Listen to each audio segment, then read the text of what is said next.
Hello everyone, welcome back to my channel. ಇವತ್ತಿನ ವಿಡಿಯೋದಲ್ಲಿ ನಾವು ಬಾಳೆಹಣ್ಣಿಂದ ಲಡ್ಡುನ ಹೇಗೆ ಮಾಡೋದು ಅಂತ ನೋಡೋಣ. ಮೊದಲಿಗೆ ನಾವು ಕೊಬ್ಬರಿನ ತೊಗೊಂಡು ಅದನ್ನು ತುರ್ಕೊಂಡು ಮಿಕ್ಸಿಯಲ್ಲಿ ಗ್ರೈಂಡ್ ಮಾಡಿಕೊಂಡು ಆ ಪೌಡರ್ನ ಎತ್ತಿಟ್ಕೊಳ್ಳೋಣ. ಇದು ಕೊನೆಗೆ ಬೇಕಾಗುತ್ತೆ. ಲಡ್ಡು ಮಾಡಲಿಕ್ಕೆ ನಾನಿಲ್ಲಿ ಚೆನ್ನಾಗಿ ಹಣ್ಣಾಗಿರುವಂತಹ ಪುಟ್ಟ ಬಾಳೆ ಅಥವಾ ಏಲಕ್ಕಿ ಬಾಳೆನ ಯೂಸ್ ಮಾಡ್ತಾ ಇದ್ದೀನಿ. ಚೆನ್ನಾಗಿ ಹಣ್ಣಾಗಿರೋ ಬಾಳೆಹಣ್ಣು ಸಿಪ್ಪೆ ತೆಗೆದ್ಬಿಟ್ಟು ಮಿಕ್ಸಿ ಜಾರ್ಗೆ ಹಾಕ್ಕೊಳ್ಳೋಣ.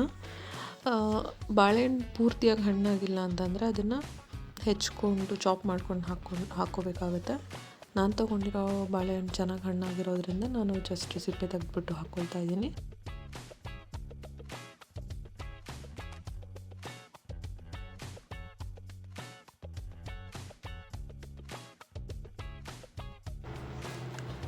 ಸೊ ಬಾಳೆಹಣ್ಣು ಹಾಕ್ಕೊಂಡ್ಮೇಲೆ ಸಕ್ಕರೆ ಹಾಕ್ಕೊಳ್ಳೋಣ. ಒಂದು 2-3 ಟೇಬಲ್ ಸ್ಪೂನ್ ಆಫ್ ಸಕ್ಕರೆ ಸಾಕು. ನೆಕ್ಸ್ಟ್ ಡ್ರೈ ಫ್ರೂಟ್ಸು, ನಾನಿಲ್ಲಿ ಗೋಡಂಬಿ, ಪಿಸ್ತಾ ಮತ್ತು ಬಾದಾಮಿನ ಯೂಸ್ ಮಾಡ್ತಾ ಇದ್ದೀನಿ. ಜೊತೆಗೆ 1 ಸ್ಪೂನಷ್ಟು ಕೋಕೋ ಪೌಡರ್ ಯೂಸ್ ಮಾಡ್ತಾ ಇದ್ದೀನಿ ಮತ್ತು ಫ್ಲೇವರ್ಗೋಸ್ಕರ ಏಲಕ್ಕಿನ ಹಾಕ್ಕೊಳ್ತಾ ಇದ್ದೀನಿ. ಎಲ್ಲ ಇಂಗ್ರೀಡಿಯೆಂಟ್ಸ್ ಹಾಕ್ಕೊಂಡ್ಮೇಲೆ ಚೆನ್ನಾಗಿ ಗ್ರೈಂಡ್ ಮಾಡ್ಕೊಳ್ಳೋಣ. ಇದನ್ನು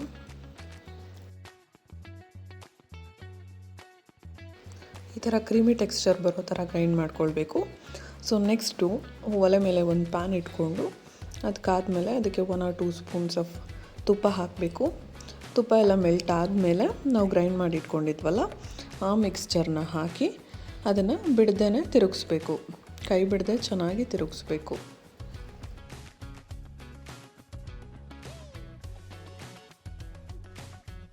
ಸ್ಟಾರ್ಟಿಂಗಲ್ಲಿ ನಾವು ಕೊಬ್ಬರಿನ ಗ್ರೈಂಡ್ ಮಾಡಿಕೊಂಡು ಪೌಡರ್ ಮಾಡ್ಕೊಂಡಿದ್ವಲ್ಲ ಅದನ್ನು ಸ್ವಲ್ಪ ಯೂಸ್ ಮಾಡಬಹುದು. ಇದು ಆಪ್ಷನಲ್, ಬೇಕಿದ್ದರೆ ಕೊಬ್ಬರಿ ಯೂಸ್ ಮಾಡ್ಬೋದು, ಇಲ್ಲಾಂದರೆ ಅದೇ ಥರ ಪ್ಲೇನ್ ಬರೀ ಬನಾನಾದಲ್ಲೇ ಮಾಡ್ಕೊಳ್ಬಹುದು. ತಳ ಬಿಡೋವರೆಗೂ ಚೆನ್ನಾಗಿ ತಿರುಗಿಸ್ಬೇಕು. ನಾನ್ ಸ್ಟಿಕ್ ಯೂಸ್ ಮಾಡೋದು ಬೆಟರ್ ಅನಿಸುತ್ತೆ. ಇನ್ ಕೇಸ್ ನಾನ್ ಸ್ಟಿಕ್ ಅಲ್ಲ ಸ್ಟೀಲ್ ಕಡಾಯಲ್ಲಿ ಮಾಡೋದಾದರೆ 1-2-3 ಸ್ಪೂನ್ಸ್ ಆಫ್ ತುಪ್ಪನ ಎಕ್ಸ್ಟ್ರಾ ಯೂಸ್ ಮಾಡಿದ್ರೆ ತಳ ಹಿಡಿಯೋದಿಲ್ಲ.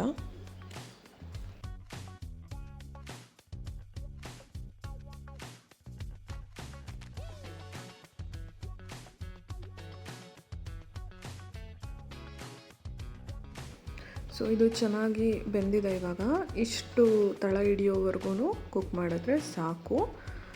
ಸೊ ಇಷ್ಟಾದಮೇಲೆ ನಾವು ಸ್ಟವ್ ಆಫ್ ಮಾಡಿ ಅದು ಸ್ವಲ್ಪ ತಣ್ಣಗಾಗೋವರೆಗೂ ವೆಯ್ಟ್ ಮಾಡಿ ನೆಕ್ಸ್ಟ್ ಅದನ್ನು ಲಡ್ಡು ಥರ ಯಾವ ಶೇಪಿಗೆ ಬೇಕೋ ಆ ಶೇಪಿಗೆ, ರೌಂಡ್ ಅಥವಾ ಓವೆಲ್ ಯಾವ ಥರ ಬೇಕೋ ಆ ಥರ ಲಡ್ಡು ಮಾಡ್ಕೋಬಹುದು.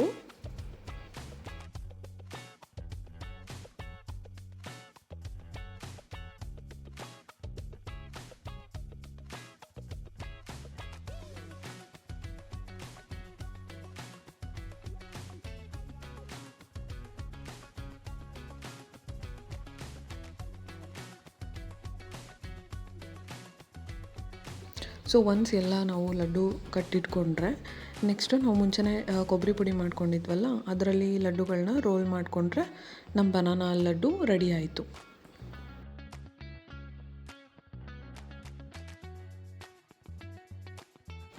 ನೋಡಿ, ಇಷ್ಟು ಈಸಿಯಾಗಿ ಸಿಂಪಲ್ಲಾಗಿ ಕ್ವಿಕ್ಕಾಗಿ ನಾವು ಬನಾನಾ ಲಡ್ಡುನ ಮನೇಲೇ ಮಾಡಬಹುದು.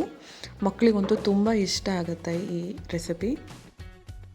ಸೊ ಈ ರೆಸಿಪಿ ನಿಮಗೆ ಇಷ್ಟ ಆಗಿದ್ರೆ ವಿಡಿಯೋನ ಲೈಕ್ ಮಾಡಿ, ಶೇರ್ ಮಾಡಿ ಹಾಗೂ ಚಾನಲ್ನ ಸಬ್ಸ್ಕ್ರೈಬ್ ಮಾಡಿ ಅಂತ ಹೇಳ್ತಾ ಈ ವಿಡಿಯೋನ ಇಲ್ಲಿಗೆ ಮುಗಿಸ್ತಾ ಇದ್ದೀನಿ. ಮುಂದಿನ ವಿಡಿಯೋದಲ್ಲಿ ಮತ್ತೆ ಸಿಗ್ತೀನಿ. ಅಲ್ಲಿವರೆಗೂ ಟೇಕ್ ಕೇರ್, ಬಾಯ್.